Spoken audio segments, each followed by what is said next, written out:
always do it on my own, so I gotta get through it. And the only thing I know is to love what I'm doing. Never give up, never slow, till I finally prove it. Never listen to the no's, I just wanna keep moving. Keep my head up when I act, head up, that's a fact. Never looking back, I'ma keep myself on track. Try this yourself. It's extremely dangerous.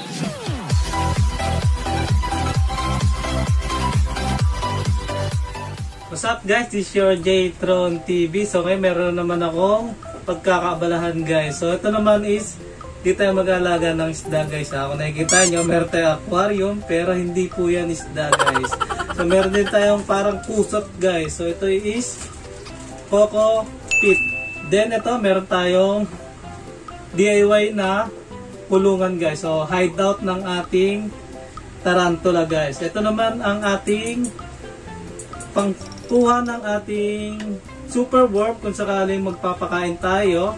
So ito yung ating gagamitin para hindi tayo makagat ng tarantula guys. So mag-aalaga po kasi ako ng tarantula guys. Kung di nyo naitatanong, so meron din tayong water dish. So, yung inuman niya, so syempre DIY lang, ay no, meron tayo. Hindi natin kailangan gumastos guys. So yun nga guys, so para magsimula ng paggawa ng bahay ng gagamba guys or tarantula.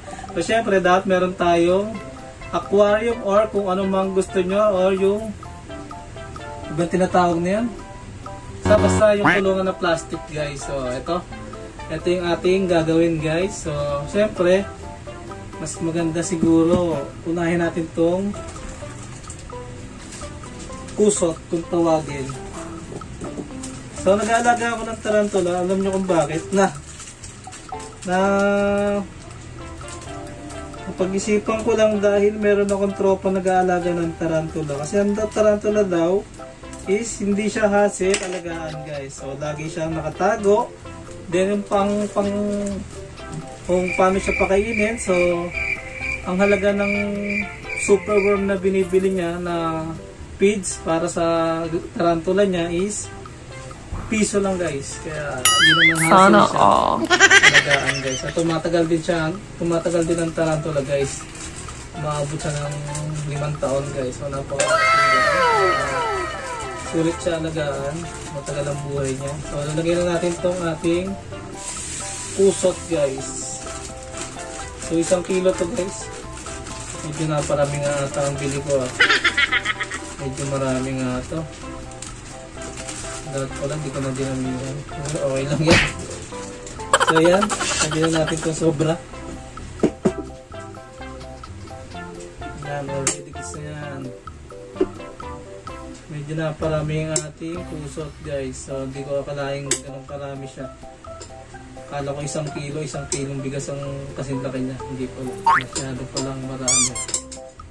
So yan guys, so ilalapat lang din natin yan. Then ito na yung ating Hawaiian guys. So ito lang, pinutol ko lang to. So ito yung magiging kulungan niya or hideout niya kung sakasakali siyang magtatago. So kadalasan naman kasi nagtatago talaga yung tarantula guys. So ang pinakamaganda natin gawin is kanya natin siya ng way guys. So para medyo tago siya guys.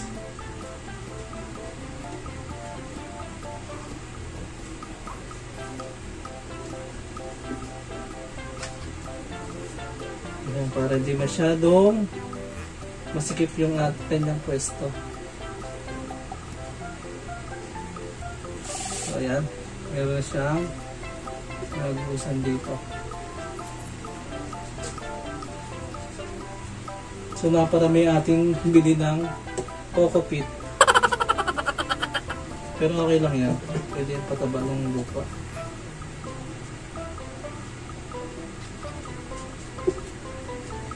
Kaya na magmimistulan niya ang lagusan guys. So ayan. Ito yung kanyang water dish. So DIY lang siya. Takip lang siya guys. Siyempre lagay natin yan dito guys.